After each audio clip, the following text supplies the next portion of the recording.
Markers, colored pencils, paint. What do they have in common? Creative art. Here we have reverse coloring. You've seen it before.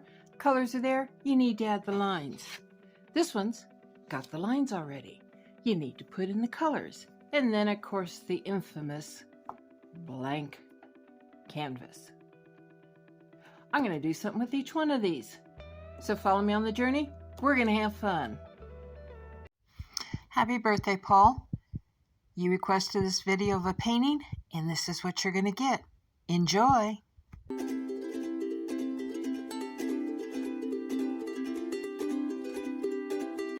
I'm going to let you stare at this for a little bit. Let's see what you come up with and how they're different from what I come up with. Hi, this is Anna with Anna D. Scratch and Crafts. I'm going to start out with reverse coloring. Now, the whole idea here, if you'd seen the other one, is it's all colored up. I need to find things in here and put in my own lines. The first thing I see is I've got a little fairy here.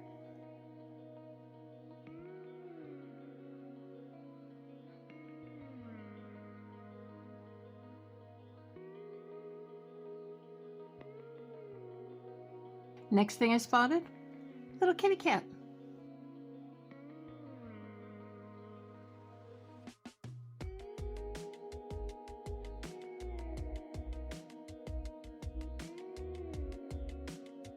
Now the kitty cat has something on its back, not quite sure what that is.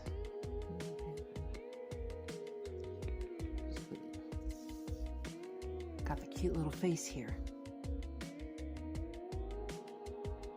I see a little puppy dog.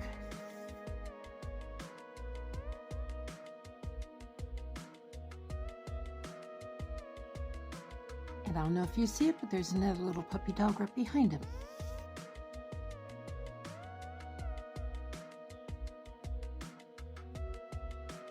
And a bird above him.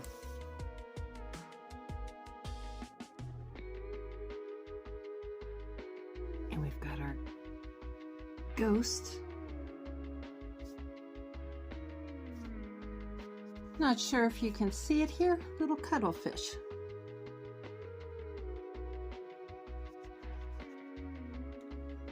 Another ghost.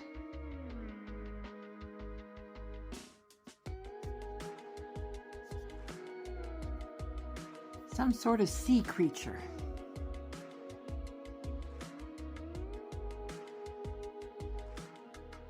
Kind of looks like he's coming out from behind a rock.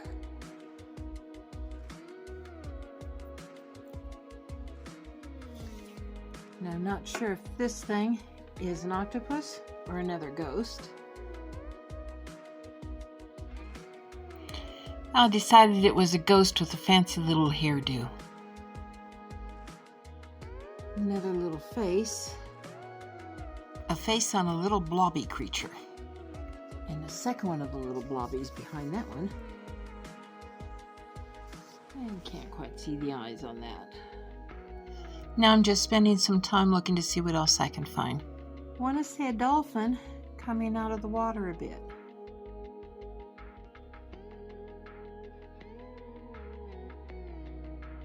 You got him come out of the water with all the splashes around him. And that is all I'm seeing in this one. So I'm going to stop.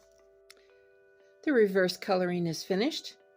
We'll do a quick turn so you can see all different ways. It's a fun thing about the reverse coloring book.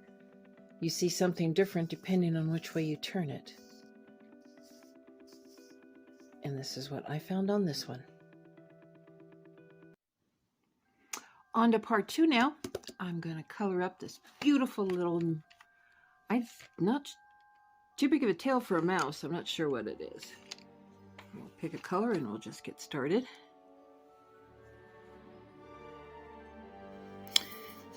As I'm coloring in the little mouse, kind of reminded of an Aesop's fable, or Aesop's fable, not quite sure how it's pronounced,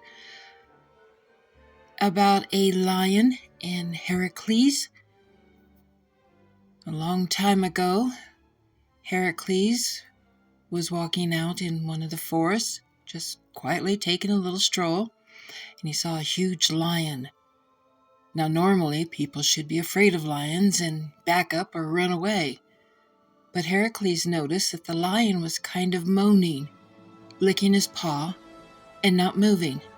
So Heracles walked over to the lion, gently looked at the paw, saw this huge thorn in it, and decided, well, he's got to remove the thorn. So he calmed the lion down, grabbed the thorn, pulled quickly, and with a big roar from the lion, then looked down and the thorn was out. Heracles grabbed some healing moss from the forest, placed it on the wound, tore a bit of his shirt off, wrapped up the paw, told the lion, "You're ready to go, and you can take off." The lion stood, saw that he could stand on his paw, and ran off into the forest. Heracles then just went on his way. Unbeknownst to him, ahead of him, were slave traders. They grabbed Heracles, sold him into slavery. Well, this happened to be Roman times, and some slaves ended up in the Colosseum. They were bait just for the audience's joy of watching huge, ferocious animals eat up people. Heracles was thrown out into the Colosseum ring, scared. He knew this was the end. And sure enough, a very hungry, angry lion came rushing out of the gate the moment they opened it, running up to Heracles, and then stopped. He looked at him, stood up on his hind paws, put his front paws on the shoulders, and gave Heracles a lick on the face. This was the same lion that he had taken the thorn out of, and the lion remembered him. The audience was astounded and begged then that Heracles be freed, and he was, and so was the lion, and the two friends then walked off together. Now, Aesop's Fables always has morals, and this one is just simply, be kind, add your aid. It'll come back to you in the end. Now, the reason this little mouse reminded me of that story is there is another one, kind of the same thing. Only in this case, instead of Heracles a man, it's a little bitty mouse. Again, a lion, having this huge thorn in his paw, roaring in anger, scaring all the other animals in the forest away, except for this little mouse. He saw what the trouble was, and was tiny enough to be able to sneak up on the lion without being seen. Quickly grabbed the thorn when the lion was looking away, pulled and ran off. Lion looked up, saw it was the mouse that had done this for him. The paw healed, the lion went on, life continued. And then, out again, the lion is hunting. Now, kind of playing around, because lions usually don't go after small animals, but he was just kind of wanting to do some pouncing, and he pounced on this little mouse. Well, the mouse was scared, figuring he was going to be, well, at least a snack. And the lion cocked its head, looked at the mouse, realized this was the one that saved him. So he simply let the mouse go. Little mousey, or whatever. Oh no, not quite done. I got a little bit on the tail to do. So let's quickly choose some colors.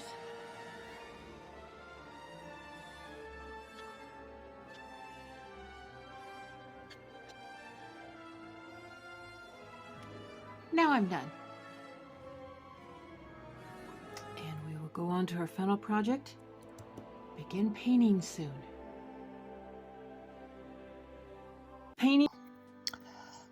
For his birthday, I asked Paul what kind of video he would like. He didn't ask for scratch cards. He asked for a craft video, and specifically, he wanted painting. And in our discussions, he came up with the idea. Superman being taken out for a walk. Kind of like all the superheroes are pets of somebody.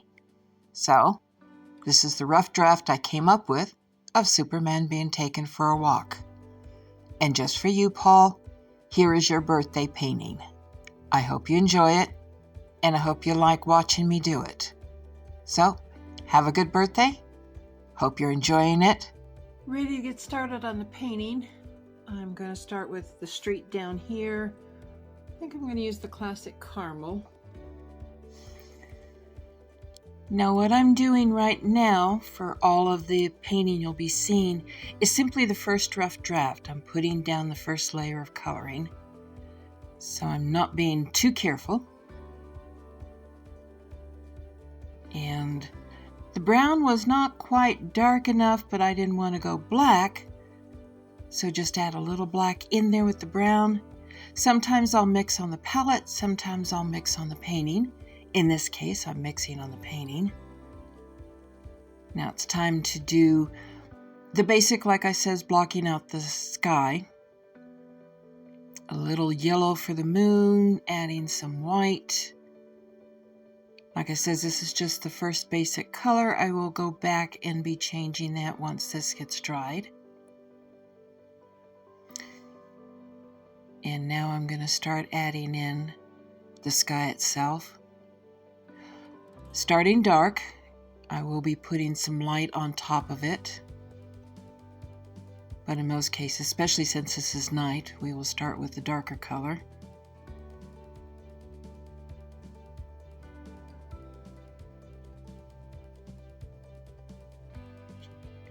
And I'm very gently going around Superman. I've got him blocked out, so I basically don't want to cover him up with a dark color.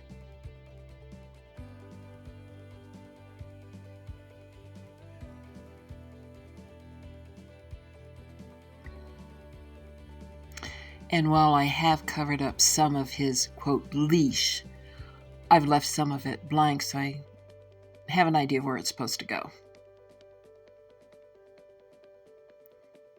Now I'm going back over the sun while it's still wet, or the moon, excuse me. That kind of blends in some of the colors. And now I'm going to start working on just blocking in the grass. Again, like I says, this is the first blocking.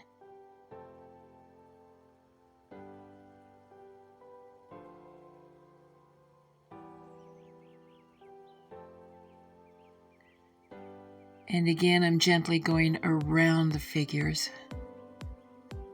And of course, I'm going around the driveways, sidewalks. I will go back in later and add some trees and maybe a flower bed here and there. Thinking about it, but not quite sure.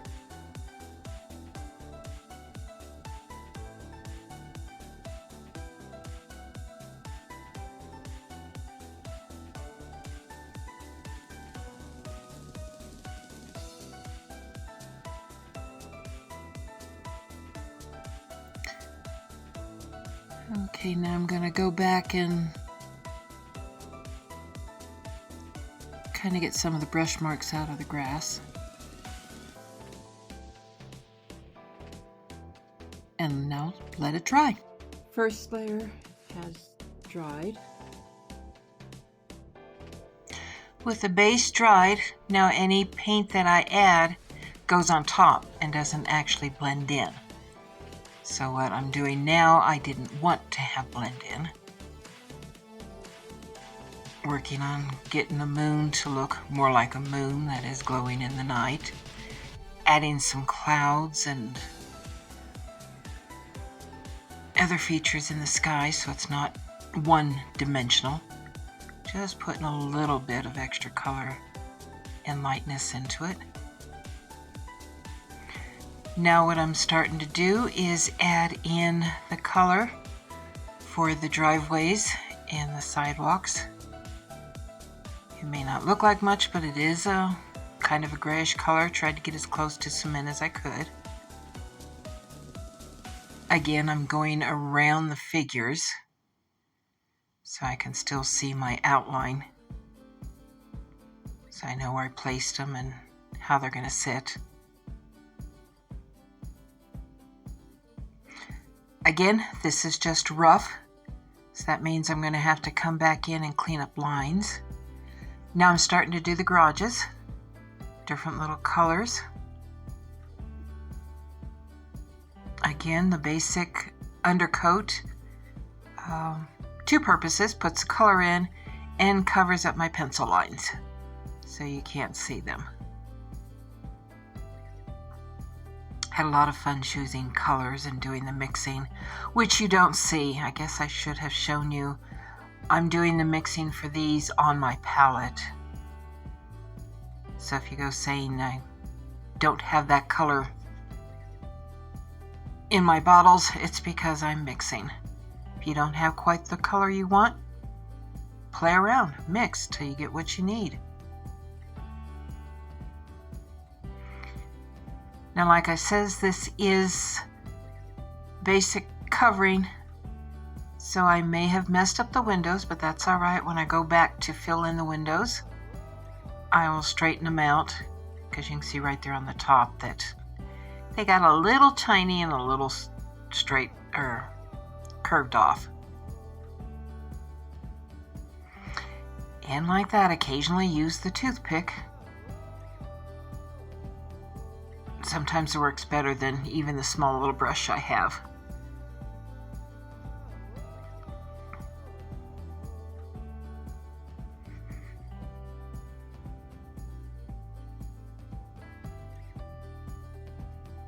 And now on to the second house.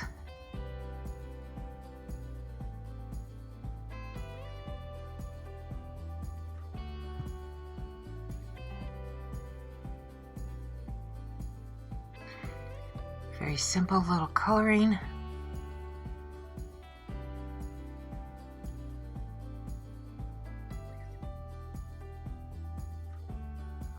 And the final house colored in. I tried to semi-match the garage colors to the house colors as close as I could. I didn't want them the exact color because then they wouldn't stand out. And if you notice that fairly same design of house, just a little bit difference between them. It's kind of like when they start doing homes, they kind of cookie cutter. They're all of the pretty much the same designs in a development, just minor differences. I did make the sidewalks a little bit different, just give some personality to each house.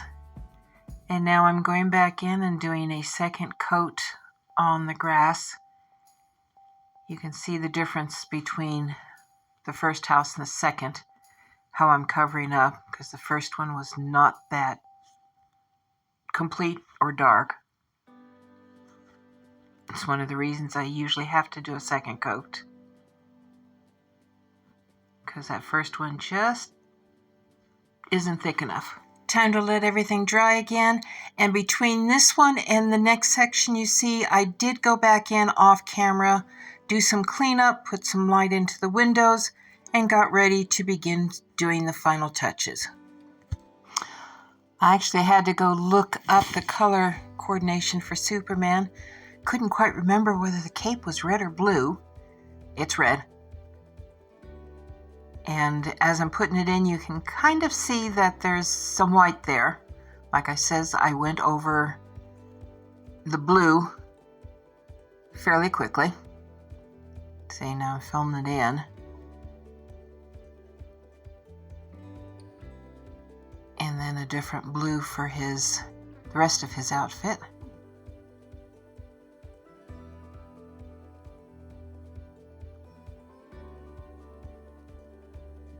And then you're noticing that I'm covering up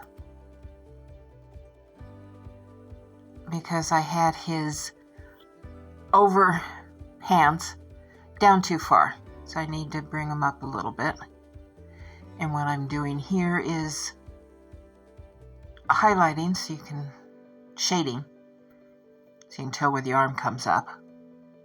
Starting to put in his little leash. And redoing the shorts. Now finishing out the leash down to the person. And I was going back and forth.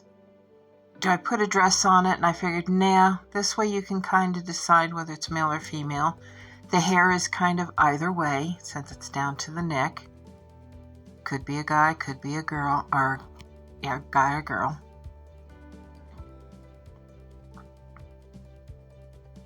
And like that again, I come down and I goofed on putting the feet down. So let's cover it up a little bit. Now what I'm putting in, if you notice, all sidewalks and have the little breaks in them to allow it to expand. So I'm putting in those lines. Now in this case I did go over the dog. That way I didn't have to worry about coming back in and putting it on top and bottom. This way the line's there. I'll just simply cover it up.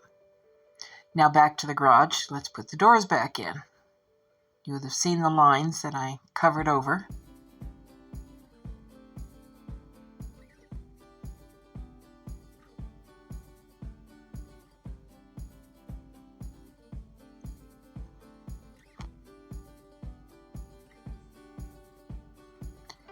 And now let's do what I did off screen that you probably notice now. I put yellow in all the windows. I figured that way it'll look like light depending on what I do. Some of them I'm putting in partial curtains, like what I'm doing there. Others I will go ahead and fill up completely with the curtain color, like they're closed. And I still every now and then forget to move the painting. So occasionally, yeah, see this one I filled in completely,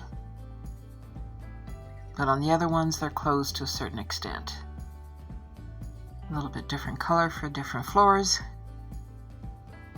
I kind of figured the big ones would have sort of a valance on top. And then I figured I forgot to put the eye and a mouth on that one. Let's start filling in the dog.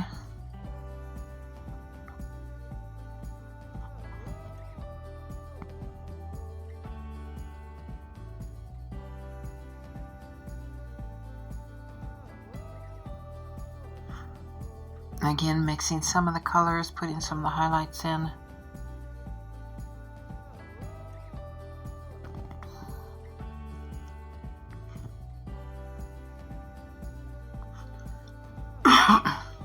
You'll see me, excuse me, also putting some highlights here. Give some definition to that shoulder, not real overly, just a little line.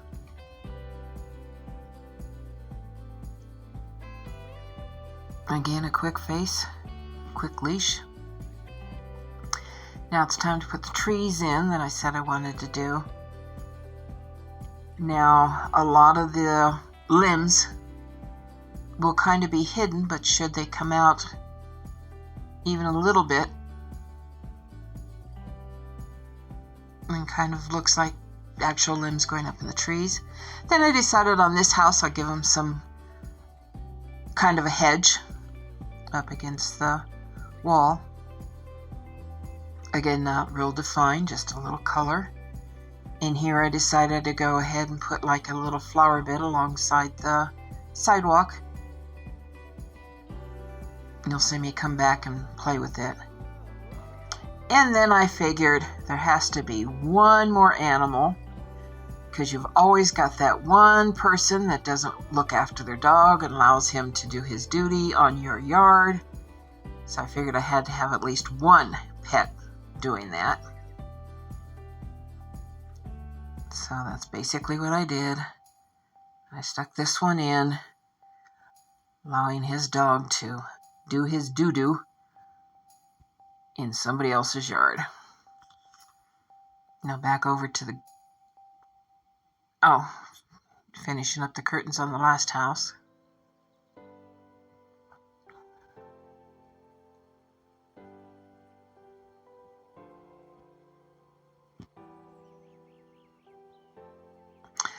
Now you see that I've kind of messed up, and since it was wet enough, I could take a paper towel and just clean it up again. Finishing up the flower bed. And now we're finished.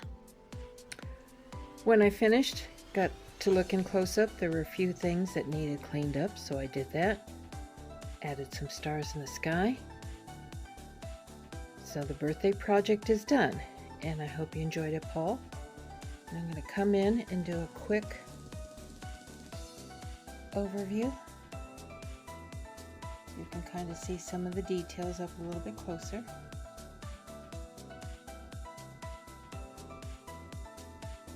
Definitely crude. Again, I keep telling you I'm not a professional, but this lets everybody know. Don't worry about what people say. Have fun. Enjoy. I enjoyed making this for you, Paul. Happy birthday. Hope you enjoyed it. And may there be many, many more birthdays to come for you, Paul. And if you enjoyed my video, please press the like button, hit the subscribe button if you haven't, and the notification bell so you know when my next video is out. Thank you.